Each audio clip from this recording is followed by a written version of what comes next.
Let's bring on our guest this week. We have with us Todd Simon. He is the CEO and Chief Steak Evangelist of Omaha Steaks, a fifth-generation locally owned company that is famous all over the world. Todd, good morning. Welcome. Morning, guys.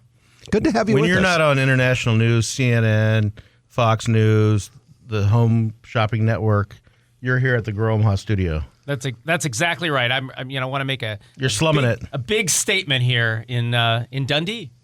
You know, you guys have done about as much to advance the name Omaha around the world as pretty much anyone.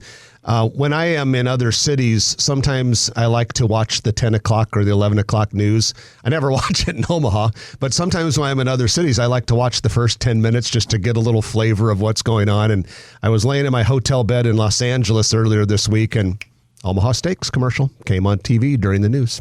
You know, one of the things is that we have spent over the last, 20, 30 years over $1 billion in marketing. And whenever we market Omaha Steaks, of course, we're marketing Omaha. And one of the great things about our brand is that we participate in something that people do every day, right? They enjoy meals with their family and friends. And so it's not uncommon that maybe, the writer for a TV show like Seinfeld or Saturday Night Live or David Letterman or those kinds of shows will have experienced Omaha Steaks, and then they'll just kind of incorporate it into what they do. So we've ended up on a lot of TV shows just as part of the script, not because we paid for it, or just because we're in people's minds. That's the best part. I think at least $100,000 of that $1 billion was in my mailbox through direct mail pieces. Get a few of those. Well, once you've made a purchase from us, we want to make sure we stay in touch. Those apple tarts, like if anybody, they have amazing desserts at Omaha Steaks, and those apple tarts are in our freezer, and those things are easy to warm up, and love that. Yeah, we just had them the other night. A friend of mine was driving across the country, stopped to stay with us, and we made for dessert those caramel apple tartlets. It's our number one selling dessert, and it's just so easy to make. People love them. We've got Todd Simon with us. He is the CEO and Chief Steak Evangelist at Omaha Steaks, and legendary company known all over the world. And Todd, I was looking at the forecast starting tomorrow and then into next week. I know here in Omaha, we're going to have summer weather. It's like that all over the country now. It's grilling season. People are going to be getting their Omaha Steaks on the grill. It is about time, too, because it's been a long time coming. We've seen swimming pools in Omaha are getting ready to open, and people are like, what's going on? But yeah, we're excited. It's a great time of the year for us. It's a great time to bring your family and friends together. There's a lot more gatherings happening. So, omahasteaks.com. The place to go. And you're always having a sale, right? There's always something of value that you can find on the Omaha Steaks website. And you're always hiring to omahasteaks.com/jobs. That's right. And, we were talking during the break, we've got about 1,500 full-time employees now. We swell to about, we add about 4,500 at the holiday time. So, so as people who are looking for seasonal work, constantly check that website, omahasteaks.com/jobs, because we'll be adding people as we go into Q4.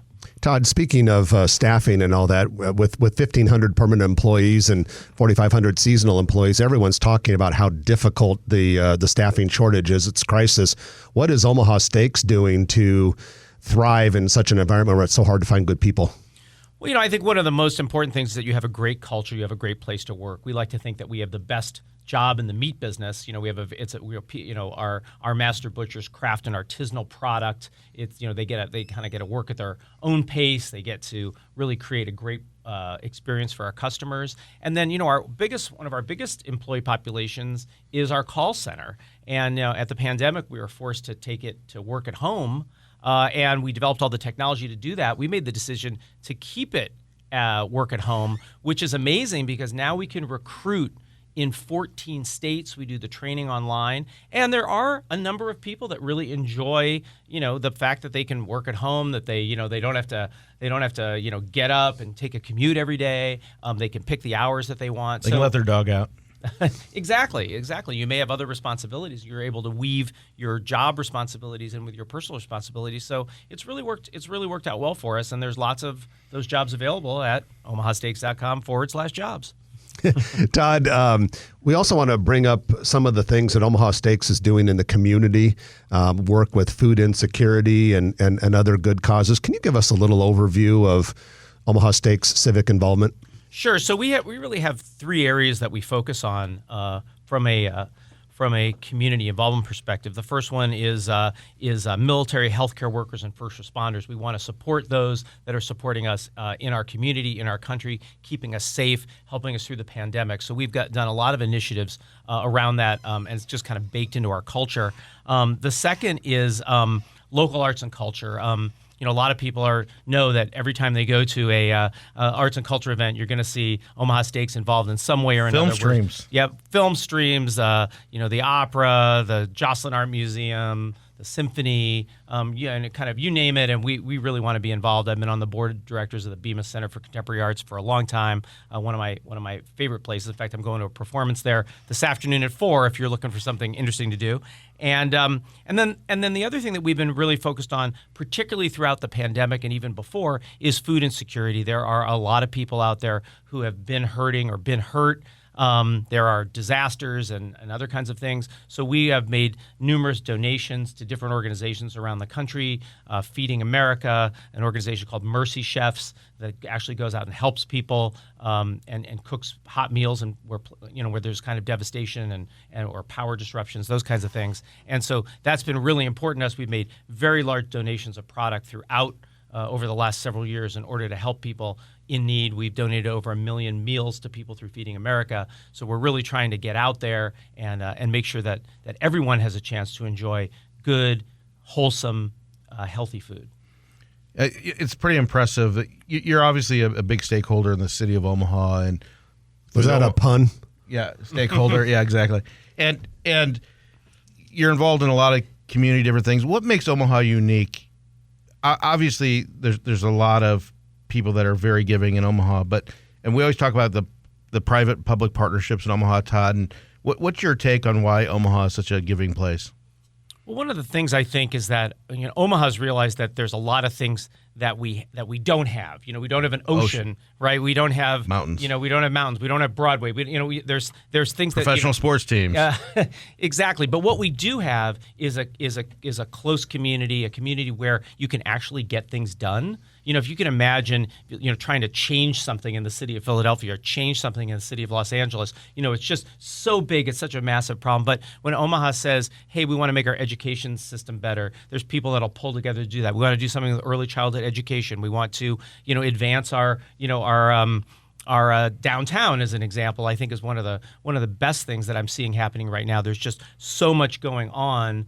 And the whole idea, at least in some of the projects I've been involved in, is we really want to get that creative class motivated to come here and to stay here. Because as an employer, we want to have as many talented people in our community so that we can continue to build these amazing businesses, and so we can train and educate people so they can grow their businesses. And that means we need to attract creative people, and we need to keep creative people in our community. Let's talk a little bit about those projects downtown, because Todd, you're involved as an investor and advisor in several downtown projects that we've talked about before on the show. And then one that we have really not talked much about. And so I'm going to throw out the first one, Dizzy Mule. This was approved by the planning board just this week. And it's a very cool mixed use project coming to Millwork Commons. That, of course, is the area northeast of Charles Schwab Field. You want to start off by talking about that one? Sure. So, one of the things that's really interesting about the Millwork project and about sort of that development in the northern part of downtown to the north of the ballpark is that we have an interest in seeing not only businesses thrive there, but also people living there. Because we know that when a lot of people live in an area, they animate it, they give their other friends and family a reason to come there and frequent those businesses. And it's just more lively, more healthy, more fun, to live in a community. So, the first residential project, that's happening in Millwork, which is the Hello Apartments, are about to come online. And you can go online and check those out if you're interested in living in that area. They look great. Yeah, it's super. Is that cool. open yet or about to open? I don't know if it's open yet. I think it's just about to open. I think it's going to be opening late summer. But I went to their website last night, and Hello Apartments, you can pick your size of apartment. The floor plans are all on there. The contacts are on there, and it's really a sense of community. And this is right next to a building that Jeff and I sold at auction, the Mastercraft building that has over 60 entrepreneurs and businesses that have really populated that area. And your partners, Paul and Annette Smith, have been instrumental in developing this area as well. Yeah, I mean, they've really done a terrific job with Millwork, which is a project that's focused on redeveloping and elevating that previously underutilized neighborhood. So, Hello Apartments is going to be there with, a couple hundred units, residential units, and then Dizzy Mule is going to be the next sort of mixed-use residential development that's going to be there. And just as I said, just went before the planning board, 172 residential units, 18,000 plus square feet of commercial retail. And what's really interesting is that the diversity of the units, it's going to be a blend of historic and new construction. And there's going to be different sizes because they're connecting these different buildings. And so some of it will have brick walls, some of it will be sort of brand new contemporary construction. There's going to be amazing amenities like multiple conference rooms, a coffee shop with hangout zones, gyms. There's going to be 2 resident art studio bays and an elevated rooftop deck with views of downtown. And then in addition to that, the Ashton building is right there, part of it. And there was just an announcement that WP Engine, which has had its offices ready to go for some time, is back in there. But that's all part of that whole Millwork Commons area right by Dizzy Mule. Exactly. And then, of course, when you talk about that creative community, you're also talking about like the hot shops are down there, as Trenton mentioned, the Mastercraft building. And so as those areas continue to draw both residents and businesses to the area, it's just going to continue to get more and more vibrant. Well, we have Todd Simon with us. He is the CEO of Omaha Steaks. And Todd, we were talking before in the last segment about some of the real estate development projects that you're involved in, and we have another one to mention. But before we get to that, people know Omaha Steaks has been around for a long time, but it's a 5th-generation company. Can you give us the little historical overview? Sure. Omaha Steaks was started by my great-great-grandfather in 1917. We started out as a commercial butcher and for supplying grocery stores and trains and hotels locally. In the late 50s, though, the meat industry really changed, and it became apparent that small local purveyors were not going to really be able to thrive going forward. My dad graduated from the University of Pennsylvania in 1959 with a degree in philosophy, making him uniquely suited to start a mail-order steak company. Yes, he was. And prior to that, my grandfather had been getting requests, from various sources to ship him some of those steaks that they ate on the train or some of those steaks that they had when they were visiting a restaurant in Omaha. So he had started to do that. And my dad said, well, maybe we can make this a big business, and sort of, yada, yada, yada, cut to today. And we're the largest direct-to-consumer seller of steaks and gourmet food in the country. We sell online, obviously, at omahasteaks.com. We sell over the phone. We do direct mail. We still have a wholesale business to restaurants. We sell corporate gifts, and it's really just been exciting. It's really an exciting time to be in the food business in particular, and to help people have exceptional food experiences at home. Well, in addition to leading Omaha Steaks, Todd is involved in several real estate projects. We talked about a couple of them in the Millwork Commons area in the last segment. But Todd, we want to spend a little time talking about a project called Elevator at 14th and Jones. And this is something that people around here have not seen. No, they haven't. And I think what this sets against the context of really everything that's happening downtown, with the redevelopment of the Jean Leahy Mall, the Riverfront project, we've got the Steelhouse project, there's a proposed Holland Center expansion, the Capitol District, Millwork, as we talked about. Kiewit Illuminarium. They have the Kiewit Illuminarium. There's a Jocelyn expansion. There's some shifting going on with the library. All of that, is really just, moving the pieces around in such a great way in downtown Omaha.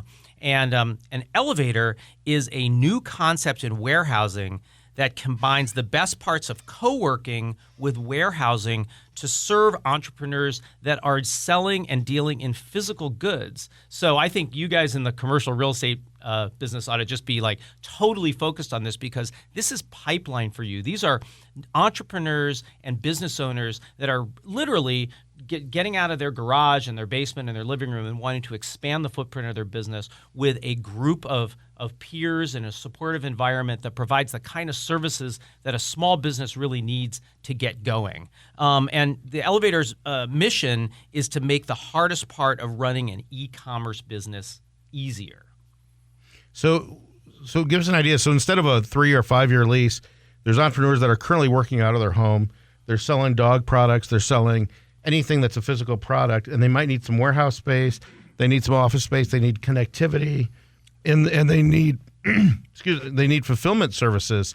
So how is that going to work, and what's the timeline for Elevator? It's at 14th and Jones, 1402 Jones, the former O'Keefe Elevator space, which was really a cool space when O'Keefe Elevator, I remember walking through when they totally remodeled it. Right, and the great thing about it is that space was really perfect for this use because it has some office suites and conference rooms and stuff like that already built out. It's got a training center in it, but it also has plenty of open warehouse space that can be subdivided into smaller portions. Does it have an elevator? It does. It even has it has a state-of-the-art elevator. It's really nice. So basically, it starts with flexible monthly memberships as opposed to long-term, hardwired leases. There's going to be micro warehouses from 100 to 2,000 square feet, private offices, and flexible storage. There'll be things like daily carrier pickups. You can imagine, let's say you run an e-commerce business out of your house. You've got UPS has to come and pick up 50 packages that you're shipping, but maybe you've got to go pick up the kids at school, or you're not there. So this is it'll be attended so that those things can happen. All utilities and Wi-Fi will be included. There'll be shared warehouse equipment. There'll be conference rooms, training rooms, a photo and video studio, obviously something critical if you're going to be an e-commerce seller. There'll be programming and community events, and there'll be availability of on-demand labor and custom fulfillment services. So all that wraps around to provide an entrepreneur an opportunity to grow their business. And then, I was talking to you guys at the break, you guys should put a desk there and help these individuals, because as soon as they outgrow 1,000 or 2,000 square feet, they're going to need a permanent location. They're going to have established themselves as the kind of business that can really grow. And this is pipeline, into the commercial real estate. Whether you're a broker or a landlord, you're going to want to know about Elevator, and you can find out more at elevatorspaces.com, or you can email hello@elevatorspaces.com. It's an absolutely brilliant idea to take what has become so popular, co-working, which everyone thinks of as very small, short-leased office spaces, and turn it into the warehousing and logistics side. Love the idea. Todd, how unique is this outside of Omaha? Well, it's interesting that the couple that has started this business has been studying this model, and it is occurring, in other markets. But the statistics are staggering. I mean, we think that there's 7,000 businesses like this just in the Omaha metro area. Upstart e-commerce companies? Upstart e-commerce companies. They might be selling on Etsy. They might be selling on Amazon. They might be selling on their own websites. They might be making a unique product, whether that's a salsa or a pet product, or maybe they're doing digital printing for salsa for pets. Exactly, salsa for pets. But as we were talking about before, a vibrant city needs a thriving entrepreneurial class, and it's sort of incumbent upon the community to put in place the infrastructure to make that entrepreneurial class really thrive, and then we all benefit. Those businesses grow, they start to employ more people, they start occupying more space. It's really just it's a really beautiful, virtuous circle, and I'm really thrilled to be a part of it. So we talked about very edgy, innovative developments in Millbrook Commons, this elevator project at 14th and Jones. And then, of course, you mentioned the big projects like the parks and the Kiewit Luminarium, Joslin expansion, et cetera. Todd, given all of this, and not to mention a skyscraper and streetcar, where's downtown going? What do you see it looking like, feeling like? And you lived downtown for a long time. You own buildings downtown. You frequent La Bouvette and M's Pub, I bet. And so you've got a unique perspective on that. Yeah, I mean, my perspective is really interesting because I view myself as an urban homesteader. I moved back to Omaha in 1986, and the first thing I did was move into kind of a funky loft on the north side of the park, next to the Swanson Foods Factory, and it was still operating as the Swanson Foods Factory. I think I was living over there with three people. My neighbors were Frankie Payne and Mike Moylan.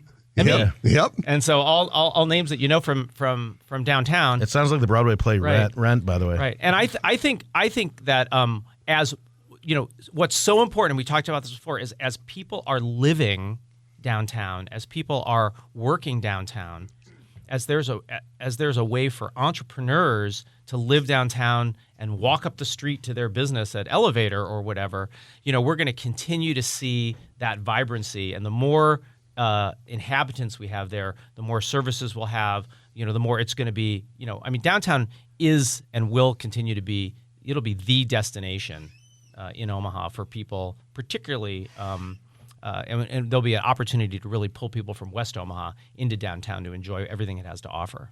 Well, thank you for your leadership and your investment in downtown throughout Omaha, both on behalf of Omaha Steaks and yourself, because it takes people like you to get involved and not only make for yourself, but to give to everyone else. Todd, thanks so much for joining us. Thanks for having me, guys. Todd Simon, CEO of Omaha Steaks. If you like this video, be sure to hit those like and subscribe buttons. And remember, Grow Omaha is not just media. This is a mission. We are trying to build up Omaha and make it an even better place. We can only do that with your help. Share this video with your friends, neighbors, and family.